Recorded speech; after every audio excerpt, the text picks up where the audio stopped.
हामी छोरी मान्छेहरू किचनमा धेरै काम गरिरहेको हुन्छौँ, लाइक ग्यासमा, चुलोमा। हजुर, हामी सबै छोरी मान्छेहरूलाई के सुझाव दिन चाहनुहुन्छ? अहिले यहाँले सोध्नु भएको प्रश्न बहुत महत्त्वपूर्ण छ, किनभने नेपालमा अधिकांश महिला, छोरीहरू, गृहिणीहरू, हजुरआमाहरू र साना साना बालबालिकाहरू जलनको शिकार हुन्छन्। त्यसको प्रमुख कारण के हो भने नेपाली समाजमा भान्साको जिम्मा जहिले पनि महिलालाई दिएको छ। त्यसैले उहाँहरू भान्सा कोठामा धेरै समय बिताउनुहुन्छ। ग्यास र इलेक्ट्रिकल चुलो अहिले पनि धेरै जस्तो शहरी क्षेत्रमा मात्रै छ।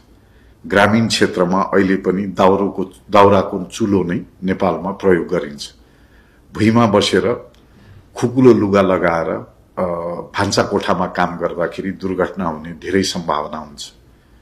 गरिबीमा त्यही भान्सा कोठाको दाउराले बलेको चुलो नै बत्तीको प्रयोजनलाई प्रयोग हुन्छ, तातो घर राख्नलाई प्रयोग हुन्छ, सानो बालबालिकाहरूलाई तातो र न्यानो राख्न पनि त्यो नै प्रयोग हुन्छ।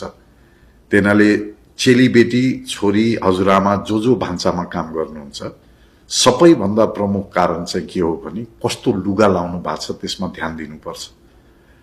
खुकुलो लुगा या नाइलनको लुगा लगाएर कहिले पनि भान्सामा काम गर्नु हुँदैन। सक्दो बडीमा फिट हुने लुगा र सुतीको कपडा सबैभन्दा राम्रो हुन्छ, किनभने त्यसलाई हतपति आगोले टिप्दैन। त्यसपछि अर्को कुरा छ फोनको प्रयोग। भान्सा कोठा या तातो वस्तुको छेउमा हुँदाखेरि सक्दो फोन प्रयोग गर्नु हुँदैन, किनभने हाम्रो ध्यान फोनतिर जान्छ र लापरवाही हुन केही पनि समय लाग्दैन। 99% जो व्यक्ति जलनका शिकार हुन्छन् उहाँहरूलाई जसलाई सोद्धा पनि एउटा प्रश्न या एउटा उत्तर सधैँ सुन्छु, मलाई होला भनेर त मैले सोचेकै थिएन। त्यसैले यो जलन जसलाई जहिले पनि जहाँ पनि घटना घट्न सक्छ, कारण के हो? लापरवाही। त्यसैले हामीले सानो बालबालिकाहरू बोकेर भान्सामा काम गर्नु हुँदैन। उहाँहरू चिप्लेर या उहाँहरूको खुट्टाले लागेर तातो वस्तु पोखिन सक्छ।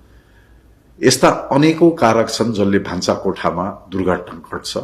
र यहाँले सोधेको प्रश्नमा सबैभन्दा चेलीबेटीदेखि हजुरआमासम्म सबैलाई हामी के भन्छौं भने यहाँहरूले भान्सामा बढी समय बिताउने भावनाले कृपया लापरवाही नगर्नुहोला र आगोबाट ध्यान कहिले पनि अन्यत्र नलानु।